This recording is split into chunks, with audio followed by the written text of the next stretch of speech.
UP विधानसभा में शुरू हुआ विवाद। यूपी में हो रहा योगी वर्सेस ओवैसी। यूपी विधानसभा में छिड़ी अंग्रेजी और उर्दू की लड़ाई।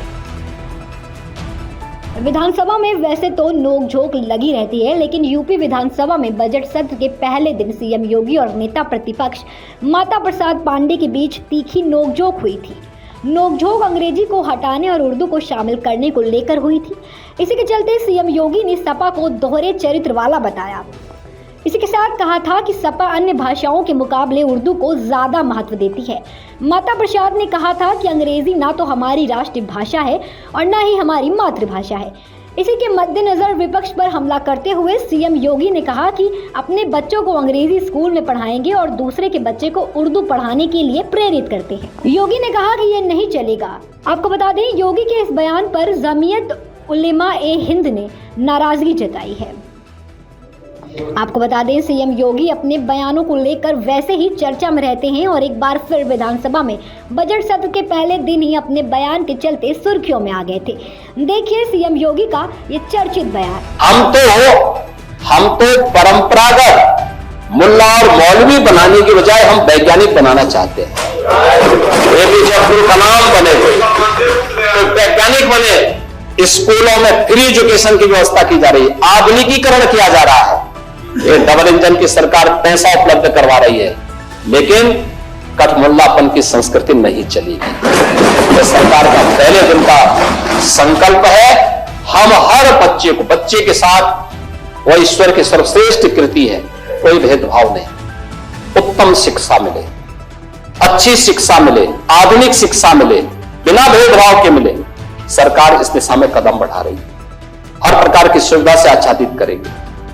लेकिन हमें केवल मुल्ला और मौलवी जिसको केवल मजहबी शिक्षा लेनी है वे वहां तक जाएं, लेकिन अच्छा साहित्यकार, अच्छा वैज्ञानिक, अच्छा गणितज्ञ, अच्छा चिकित्सक, अच्छा इंजीनियर बनने के लिए आधुनिक शिक्षा भी लेनी पड़ेगी। और यह हर व्यक्ति ले सके, इसके लिए सरकार आगे बढ़ा रही है। सीएम योगी आदित्यनाथ के उर्दू और कठमुल्ले वाले बयान पर एमआईएम चीफ असदुद्दीन ओवैसी ने कहा, यूपी के सीएम ने उर्दू को कठमुल्ला और मौलवी की भाषा कहा था। साथ ही ये भी कहा था कि इसे पढ़कर वैज्ञानिक नहीं बना जा सकता। योगी के इस बयान पर ओवैसी ने कहा कि यूपी के सीएम को उर्दू तो नहीं आती, तो फिर वो वैज्ञानिक क्यों नहीं बने? अब इसका जवाब तो वही दे सकते हैं।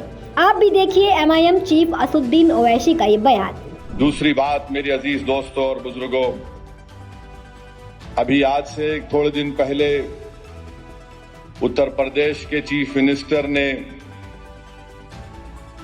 उत्तर प्रदेश की असेंबली में ये कहा कि उर्दू पढ़ना कठमुल्लाओं की तरह मौलाना बनाना की बात है, साइंटिस्ट नहीं बनते।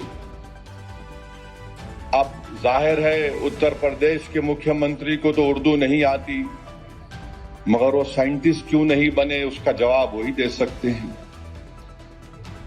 उत्तर प्रदेश के मुख्यमंत्री ने कहा कि उर्दू पढ़ने से कठमुल्ले बनते हैं। अब उत्तर प्रदेश के मुख्यमंत्री के जो बुजुर्ग थे या जिस आइडियोलॉजी से वो आती हैं, उनके किसी भी शख्स ने इस मुल्क की आजादी में हिस्सा नहीं लिया। ये गोरखपुर से आते हैं और उसी गोरखपुर से रघुपति साहेब फराह भी आते हैं। फराह गोरखपुरी उर्दू का एक बहुत बड़ा शायर था, मुसलमान नहीं था। अगर शायद असेंबली में कोई उठ के बोल देता मुख्यमंत्री को, तो मुख्यमंत्री बोलते नहीं, उन्हें भी कठमुल्ला है। तो ये इनकी ये इंटेलेक्चुअल कैपेसिटी है इनकी। फराह गोरखपुरी गोरखपुर के शायर थे, उर्दू के बहुत बड़े शायर थे। अब मेरे अजीज दोस्तों और बुजुर्गों, जिसके जहन और दिल पर गहन लग चुका है, तो दुनिया की कोई रोशनी उसके सर पे नहीं पहुंच सकती। फराह गोरखपुरी का शेर क्या है सुनिए, ये बीजेपी आरएसएस वालों को बता रहा हूं, जो उर्दू बोलने वालों को कठमुल्ला कहते हैं। फराह गोरखपुरी ने कहा था, सरजमीन हिंद पर अक़वाम आलम के फराह सरजमीन हिंद पर अक़वाम आलम के फराख काफिले बसते गए, हिंदुस्तान बनता गया। सरजमीन हिंद पर अक़वाम आलम यानी नेशंस आए इस देश में, बसते गए, हिंदुस्तान बना। अब ये जो आर्ग्यूमेंट इनका आरएसएस का है कि नहीं ये बाहर से आए, तुम भी बाहर से आए, जितने आर्यंस है बाहर से आए, अगर ओरिजिनल है तो द्रविडियन और ट्राइबल लोग हैं। फराह गोरखपुरी ने सच्चाई को बयान कर दिया।